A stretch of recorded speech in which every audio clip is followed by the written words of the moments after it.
akkam yoo goote namni si jaalata akkam ofuma keetii kophaa kee fiitee yoo jette namni si jaalata otoo waan tokkoon hojjetin otoo waan tokkoon qabatin harka keetiin qabatin namoonni tokko namummicha irratti hirkifatanii kan jiratu jirachuudha akka namni si jaalatu akka namni si jaalatu kan caalu as keessatti inshallah jechuudha wantoonni isin hubattan yoo viidiyoo kana hamma dhumaatti daawwattan waa hedduu hubattan jechuudha waa hedduu keessa argattanii viidiyoo kana like gochuun share gochuun jajjabeessaa isin jenna. Assalamu alaikum warahmatullahi wabarakatuh. Jirtu akkam nagaa keessan fayyaa keessan jecha adda viidiyoo nuti waliin ilaallu akkam yoo ta'e akkam yoo godhe namni na jaalata akkam yoo goote akkam yoo taate namni si jaalata karaa kamiin namni si jaalata karaa namni mallaqaa si jaalatamoo bifaan si jaalatamoo amala keetii si jaalatamoo akka ati jaalatamtu kan si taasisu eenyu kan jedhu wajjin ilaalla jechuudha. Viidiyoo kana keessatti akkam akka namni si jaalatu eenyu kan jedhu waliin ilaalla jechuudha. Hordoftoota kabajamtoota kiyya viidiyoo kana isinillee like tokko share gochuu koomantii barreessuudhaan akka namoota bira ga'u hin dagatina. As keessatti akkuma jenne wantoonni nuti waliin barannu waa hedduudha. Wantoota walirraa arganna tuffannaa waloon ta'an kabajaan jechuudha. Like yeroo gootan like keessan gadi bu'aadha jechuudha. Hamma view caalaa like gadi bu'aadha jechuudha.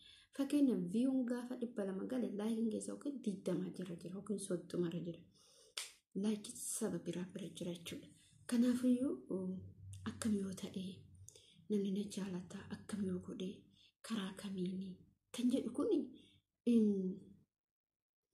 tarii namoonni wanna kana gara mallaqaatti jijjiirachuu danda'u. As keessatti namni tokko ka'umsuma isaa keessatti wanna hojjetu tokko rabbii isaati jechuudha.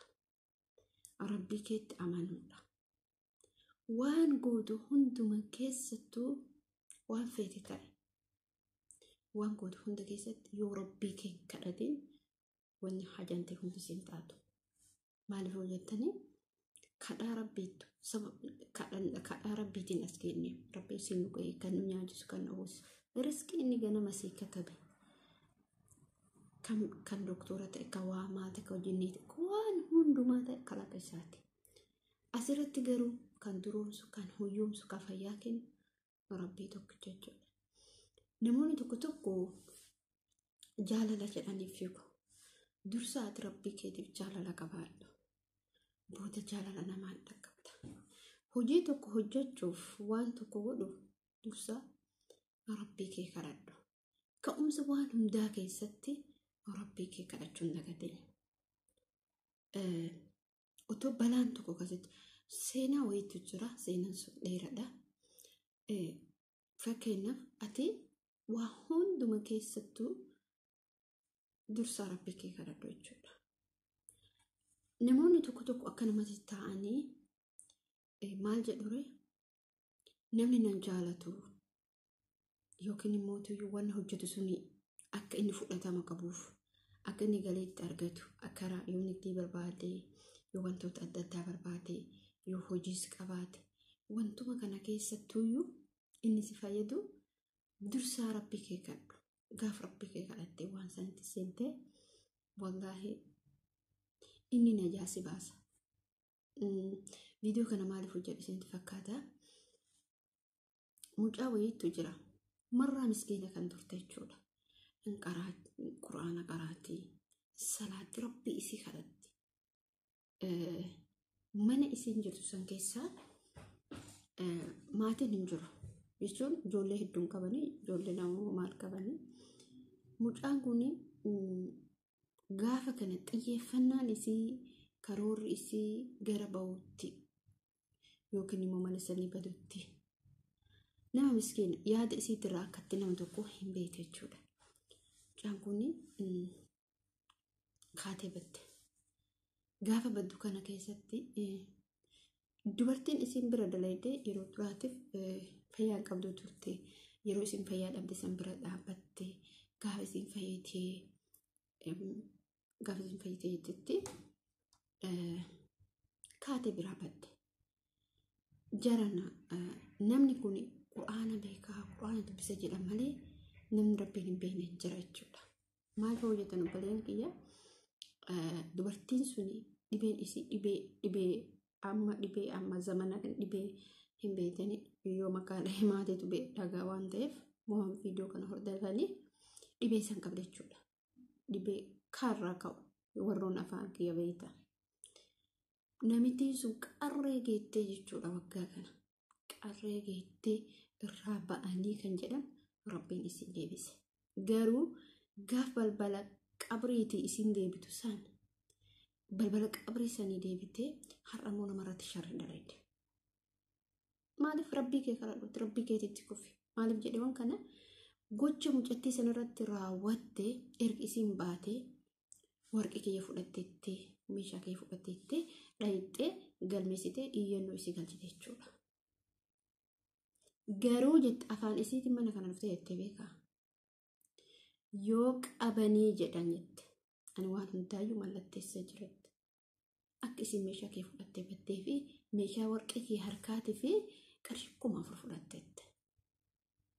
Taasifaa keessatti mucaan sun gizee dura jazaa gootee fixuuf jechuudha. Ijoollee isii qabdee mana isii qabdee eegde. Amma isiin erga balbala qabriiti afaan qabriiti deebite namitti sun gocha hamaa warrachaa jirti. Afaan isii kanaan natti mucattiin akkamitti badde? Guyyaa lammaffaa eedaa badde qidaame jechuudha. Gaaf kana keessatti mucaan suni gaafa ba'u hedduu kana wal argine natti himuu sodaatte. Garuu onneen isii raafata qabdi. Ilaa mana keessatti irraa qabee kaameraan nuti bilbilatti waraabnu mana keessaa qabee zuuran gibbiin hanga alaatitti jira jechuudha. Kaameraan jechuudha. Garuu hoo karabbii malee kana maan taate. Yoo rabbiin si qabe malee ilmi namaa waa si godhuu hin danda'u. Wallahi garuu haqa isiitu jira jechuudha. Ani gaaf isiin akkas baddanaan jedhan dhugaa baay'ee tokko maraadha jechuudha. Maaliif mucattii tana tasa qabinnu jedhanii jedhee baay'ee tokko kan bira jiru kunillee akka tokko godhattee isiin silaa gaafa dhufteetti waa hedduu haasawte jechuudha. Waan san hundaa mucattii itti himne. Maaliif mucattii itti himuu dide? Maaliif sammuu isii dhukkubsa? Isii taatu dalagoo isii seente. Maaliif ree onni isii rahmataa imaana qabdi nama miskiina dhumaa turte. Maaliif isin jedhe jecha kana waa hunda keessattuyyuu rabbii keessan kadhadhaa. Hojii hojjettu keessatti yeroo gabbaatu yeroo ol deebitu hojii kam hojjedhu rabbii kee kadhadhu hin duroomta. Namni nan jaalatu abbaan manaa kee nan jaalatu jaalalleen kee nan jaalatu kan jedhu dursaa rabbii kee kadhadhu. Gaafa rabbii kee kadhatte waa hunduyyuu inni sii sirreessa. Rabbiin keessa jaalala kadhannaa baay'iftee taanaan jechuudha. Mucaa tokkotu asuma keessatti gaafa tokko dhugaa addaa dubbachuuf boottee rabbii isii kadhatte. Hiriyaa kee turte. Namni rabbii isaatitti boo'e wallaahi billaahi yoomiyyuu taanaan hin milkaa'e. Miidiyaa irratti baateen boo'e. Yeroo abbaan manaa kee isee deemus miidiyaa irratti baateen boo'e. Yeroo hiriyaan keessa gatee deemus miidiyaa irratti baateen boo'e. Inni hin arga dhugaa jechuudha. Rabbiin siif arga dhugaa. Garuu immoo ofii ittiin balleessin ofii isa miidhe. Maaliif ree? Inni dhugaa arga waan ta'eef. Gaaf isa miitee gabbaatee hayxi ka isaa akka ta'e immoo dagate. Gaafa kijibaan gadi baatee booddee hayxi ka isaati. Gaafa dhugaadhaan keessa keetti rabbii kee kadhattee booddee dhugaante immoo sii deebitti. Wanti sun oolteen bultu. Garuu namoonni kee tokko sababa tiktookii godhatanii tiktookiin manna haaraa bu'ichaati. Dalagoon isaa kanuma jechuudha. Waa biraa miti. Irratti maqaa wal balleessuu, irratti wal arrabsuu, irratti nikaa wal hiikuu, irratti wal fuudhuu. Miidiyaan tiktookii kana ta'ee jira jechuudha. kanaaf obboleen kiyya hordoftootaf kabajamtoota kiyya dursaa waan hunda keessatti rabbii kee kadhadhu. Waan hunda keessatti waan gootu hunda keessatti ilaa abbaa manaa keetii ilaa jaalallee keetii rabbii kee kadhadhu. Waa hundi harka rabbii kennaa jira. Riskiin hundi harka rabbii kennaa jirti.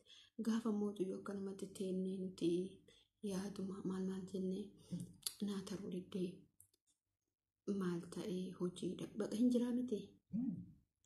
Wallahi riskiin harka rabbii jirti. Kanaaf viidiyoo kiyya sumarratti dhaabaa.